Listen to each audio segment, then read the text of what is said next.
One of the fears is hyperinflation. What do we mean by that? Well, let's take Germany in 1920. Food prices doubled every 49 hours. My grandparents sold their restaurant to retire. When they entered escrow, the value of that restaurant was enough for them to retire on. When the escrow closed, what they got was enough to buy a loaf of bread. See, in 1920, a loaf of bread cost 1 mark. By 1923, it cost 726 million marks in 3 years. You and I have no capacity to imagine the trauma of that kind of hyperinflation. In Russia in the 1990s, similar kind of thing. 1994, 100 rubles to the dollar. 1990, within 5 years, 30,000 rubles to the dollar. You can understand the disruption that causes in the economy. It destroys the economy. In the United States, we are now the largest debtor in the world, and our interest rates are not going to go down. They're going to go up. There are presently $48 trillion in debt instruments floating around. People are talking about the end of money. The money supply in 354 years of the history of this country, even before it was a country, the total money supply for 354 years was less than $1 trillion total. In 2006, in 10 months, we needed an extra trillion. We didn't need as much additional currency as we needed in the previous 3 centuries. Total credit market debt in 1975 was about $5 trillion. From 2004 to 2006, just in those 2 years, it increased by that much, $5 trillion. It now totals over $51 trillion in total. These are numbers so large, they're hard to embrace. Household debt has doubled in the past 6 years. Now, to give you, what's disturbing about all these trends is that the slope itself is increasing. The rate of increase is increasing. That's called exponentiation. It isn't long before it goes totally unstable. But there's something else that is not being tracked that I want to call to your attention. An unseen leverage. They're called derivatives, is the general term for it. They're hidden behind the scenes. What is a derivative? Well, it's an investment that derives its value from something else, from some underlying instrument. In other words, you have an instrument that its value depends on some other instrument. How? By an option, a warrant, futures. Those are all derivative investments. Also convertibles, things that can convert to a derivative are derivatives.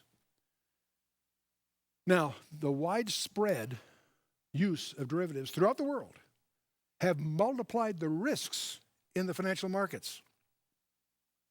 The U.S. derivative market today is 8 times larger than the entire economy.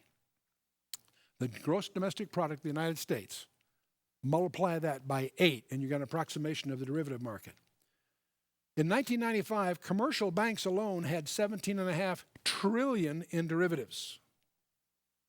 By 2004, it had escalated from 17.5 to 75.5 trillion, a 235% increase in 10 years.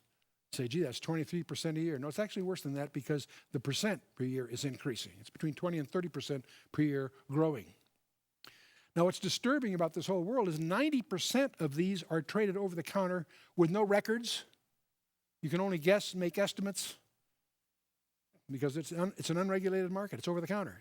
Not all of them, 90%. 10% are regulated, but 90% are not. The total guess at the market is over $400 trillion, 10 times the total indebtedness of the U.S. government. Now, banks are the most fearful, or I should say fearsome, users of these. In 2004, there's about 39 trillion. That's 4 times the U.S. gross domestic product. There's about 11.5 trillion here in the estimates. In 1 year, it went from 39.6 to 76.5, held by banks.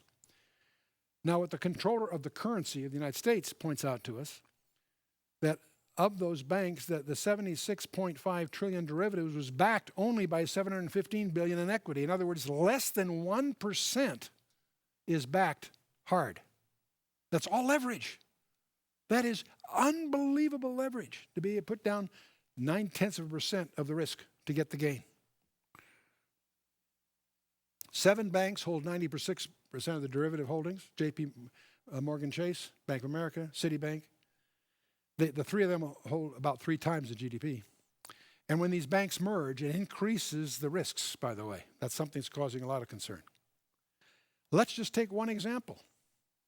The long-term capital management is a name you probably have not heard unless you follow the financial play. It's a company that employs maybe a couple hundred employees.